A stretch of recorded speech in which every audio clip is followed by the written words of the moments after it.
Technical View 10 Januari 2023 di jam 14.00 saya merekam video ini dengan running price pound sterling kini berada di 1.21610 dengan low 2156 dan juga high 96. Ya, kita melihat di sini ada satu sisi positif, yaitu terkait dengan penutupan candle price atau harga yang ditutup di atas MA200.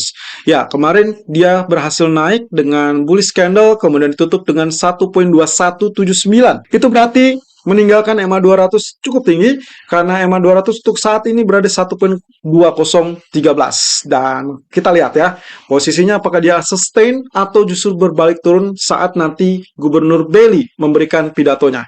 Kalau misalkan diperhatikan secara teknikal tanpa melihat dari kondisi fundamental atau apapun gejalanya, maka seharusnya kita akan dapatkan pola kenaikan. Itu berarti menyambangi pola ataupun area resisten 1.2299 saya rasa masih cukup potensial. Ya, secara keseluruhannya kita mengincar zona bullish untuk hari ini. Tapi kendala dari posisi fundamental adalah outlook ekonomi Inggris yang belum sempurna atau belum terlampau baik, atau bahkan dinilai tidak lebih baik daripada Amerika. Hal tersebut tentunya akan memicu tekanan kembali. Tapi balik lagi, Bailey nanti sore juga sebagai salah satu pemicu, dan ingat bahwa semua ini bergantung kepada pergerakan US dollar. Karena dalam satu minggu terakhir persis yang kita sampaikan, yaitu US dollar mempengaruhi pergerakan semua mata uang di dunia. Jadi, tolong perhatikan US dollarnya apakah dia kembali menguat atau justru dia tetap dalam fase penurunan. Kalau memang dia tetap dalam fase penurunan, pound sterling memiliki kesempatan untuk kembali naik.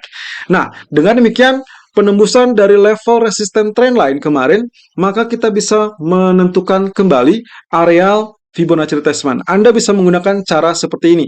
Kalau misalkan kemarin kita gunakan FR 0%-nya di 1.1993, maka sekarang update terbaru tarik dengan level terendah sebelumnya yang pernah dicapai adalah 1.18400.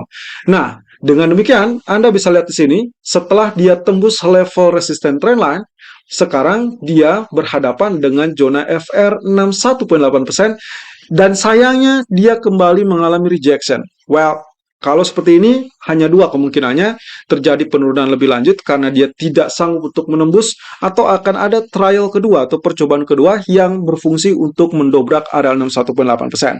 Tapi satu persatu, kita lihat, begitu tembus dari level resisten trendline, maka dia confirm untuk terjadinya bullish. Nah, tapi kendala bullish itu bergantung kepada Fibonacci retracement yang terbaru, yaitu berarti PR-nya yang berikutnya harus ada di 61.8%. So, kalau kita kalkulasikan dengan kondisi bullish candle yang ada di daily chart, kemudian penembusan resisten trendline, maka dua sinyal bullishnya harusnya bisa dijadikan pegangan. Artinya, kalaupun ini dinilai sudah bullish, maka sangat wajar terjadi koreksi terlebih dulu, maksimum kurang lebih di area 38.2%, dan kita tidak berharap terlampau lebih rendah, kemudian nantinya dia rebound. Atau yang kedua adalah kalau ternyata US dollar mengalami rebound setelah pernyataan dari Powell nanti malam, maka perhatikan kemungkinan bisa saja sebelum terjadi kenaikan lanjutan di atas 1.2213, dia bisa saja terjebak turun, dan itu berarti ada isyarat untuk membentuk pola double top.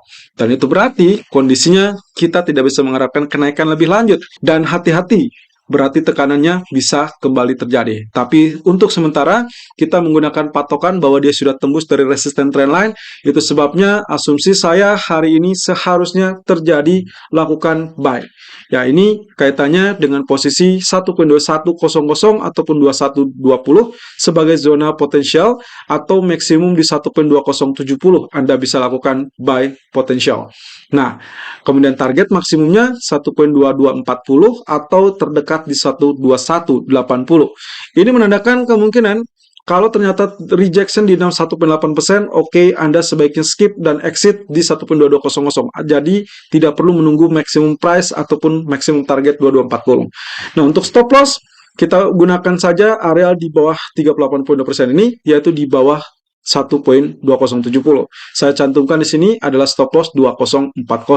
Tentunya Anda boleh switch strategi dengan syarat kalau misalkan pertama dia tidak berhasil tembus 61.8% ini, atau yang kedua saat dia terjun di bawah 1.2050-an. Kemudian kalau kita lihat dari sisi crude oil ternyata yang kita dapatkan cukup optimal ya. Kenaikan kemarin dia tertahan di level 76. Nah, Anda perhatikan di grafik daily-nya kurang lebih seperti demikian. Dan ini masih menunjukkan adanya keengganan untuk menembus resisten. Pertanyaannya adalah apakah karena kurang kondusif dari sisi fundamental atau memang ini hanya faktor teknikal semata. Kalau dilihat dari sisi fundamental, tadi jelas dengan tingkat permintaan dari China yang mulai menunjukkan peningkatan, maka seharusnya kita dapatkan kenaikan lebih lanjut. Itu berarti kita incar untuk target bullish. Di sisi lain, kalaupun kita lihat dari sisi teknikal murni, maka kemungkinan kenaikan kemarin betul-betul tertahan dari level long black tersebut. Meskipun kita punya long black yang pertama yang lebih tinggi, tapi saya anggap di sini dia gagal untuk lanjut kenaikan. Artinya, hati-hati dia bisa tergelincir turun. Dengan catatan pula bahwasanya level support yang harus diwaspadai adalah level low 72.56. Selama dia tidak tembus 72.56, saya rasa kita masih bisa dapatkan pantulannya, sehingga swing low kemungkinan itulah kesempatan untuk mendapatkan harga yang termurah atau lebih murah. Di sisi lain, kondisi tersebut kalau kita perhatikan dari grafik H4, sepertinya kita belum dapatkan keyakinan untuk kenaikan. Oke, kemarin kita gunakan Fibonacci retracement yang terbaru adalah tarikannya dari puncak, lalu kemudian menuju bottom. Dan artinya, hal yang sama mirip dengan apa yang terjadi dengan pound sterling. Namun kali ini dia gagal tembus di atas 50%. So, jika dia ingin melakukan kenaikan, maka dia harus tembus antara 76 atau 78. Di mana kedua level tersebut adalah level critical resistance. Kalau sampai gagal, maka mohon maaf, kemungkinan dia akan kembali retest 72.45. Dan itu pun akan, kalau misalkan sampai ditembus, mengancam sampai level 70-an. Ya, dengan demikian, saya asumsikan kalaupun penurunan tersebut tidak efektif atau tidak terlalu kuat, maka kita bisa mengandalkan posisi pantulan tersebut. Nah, ini berarti Anda dihadapkan pada pilihan melakukan buy di kisaran 73 atau melakukan buy menunggu zona 72.50-an. Nah, untuk hal tersebut, kami memberikan rekomendasi untuk hari ini adalah terkait dengan crude oil, dengan zona buy 73.60 ataupun 73.80. Sampai saat ini, ya kita masih dapatkan level terendahnya tertahan 74.13 dan tertinggi 74.88.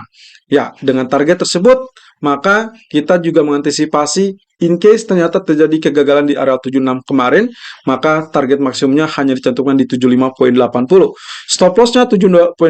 Dengan asumsi kalau Anda melakukan buy-nya di 72.45, maka stop loss-nya di bawah 72.45. Terakhir, yang kita akan tinjau adalah dari sisi pergerakan emas yang sempat berhasil naik sampai 1881.30, tapi kemudian sayangnya dia turun sampai 1869. Nah, ada dua catatan penting di sini. Kemarin dengan level terendah yang tercipta di sesi Asia adalah 1866, sampai tadi malam dia sama sekali tidak disentuh kembali atau bahkan tidak ditembus kembali. Ya, dan itu mengakibatkan penutupan candlenya adalah pola shooting star. Ada dua kemungkinannya. Kalau misalkan yang utama adalah secara teknis dia harusnya terjadi penurunan. Tapi kalau ternyata hari ini sentimennya tetap positif, katakanlah dengan pernyataan Powell yang tidak terlalu hawkish atau less hawkish, maka kita bisa harapkan kenaikan dan itu berarti level 81.30 kemarin bisa saja ditembus. Kalau itu yang terjadi, berarti pola shooting star ini menyatakan gagal. Artinya belum tentu akan ada koreksi turun. Nah, kemudian yang kedua, jika beberapa waktu silam kita sempat terfokus dengan kondisi rising wedge, kali ini kalau Anda perhatikan, saya gunakan tarikan trendline resisten, itu saya perbarui dengan level tertinggi kemarin. Ya, kurang lebih 81, itu saya gunakan di level puncaknya. Kemudian apa yang terjadi? Ternyata kalau kita perhatikan dari trendline, maka yang kita dapatkan adalah ini adalah uptrend channel. Artinya kita tidak dalam rising wedge, karena pola rising wedge itu berarti dia berhimpitan di atasnya, sementara yang sedang terjadi atau yang ditunjukkan saat ini dia justru sama kuat atau sama lebar. Artinya, kalaupun terjadi penurunan, kita tidak berharap itu adalah reversal, melainkan dia hanya koreksi dan maksimumnya adalah 1830-an, dan kemungkinan best price untuk buy itu akan terjadi, kemudian dia lanjutkan kenaikan. Jadi secara keseluruhannya kita tidak lagi dalam fase rising wedge. Hanya saja kondisi kenaikan masih harus bisa menempuh level 81 tersebut. Artinya, selama kita tidak dapatkan kenaikan di atas 1881 atau high kemarin, maka dia masih tetap ada ancaman untuk terkoreksi turun. Tapi ingat, hanya koreksi. Kemudian di grafik H4 ataupun H1 sebenarnya polanya sama, tapi ya ini yang kemarin saya khawatirkan ya. Kondisinya dia terancam dengan posisi yang bisa saja terjadi bearish divergence. Dan bearish divergence sebetulnya tidak ada ukuran target, melainkan dia mungkin hanya retest saja sekedar areal yang terdekat atau areal yang terjauh di support keduanya. Berarti kita punya ancaman 1864 ataupun 1848 secara grafik H4. Atau bisa juga Anda perbaharui ukuran ataupun penarikan Fibonacci retracement. Itu mirip yang dilakukan di grafik H1. Ya, tempo hari kita sudah melihat kegagalan dari pola head and shoulder, maka sekarang kita lihat dari kondisi ini, yang kita perhatikan adalah zonasi Fibonacci retracement 38,2% dan 50%. Dengan asumsi ini adalah level support yang diharapkan cukup kuat untuk menahan penurunan.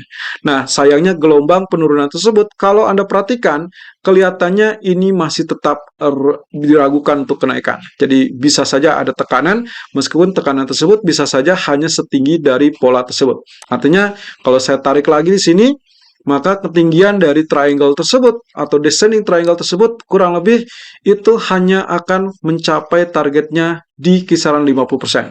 Oleh karenanya, sebetulnya zona yang paling ideal untuk melakukan buy itu adalah di zona 50% atau mendekat 50%, karena triangle sendiri jarang untuk mencapai target optimalnya. Nah, tapi dengan catatan, saat dia tembus di bawah 61,8% adalah sinyal untuk reverse ataupun merubah strategi. Selama dia tidak tembus dari 61,8%, Anda masih tetap aman untuk lakukan buy.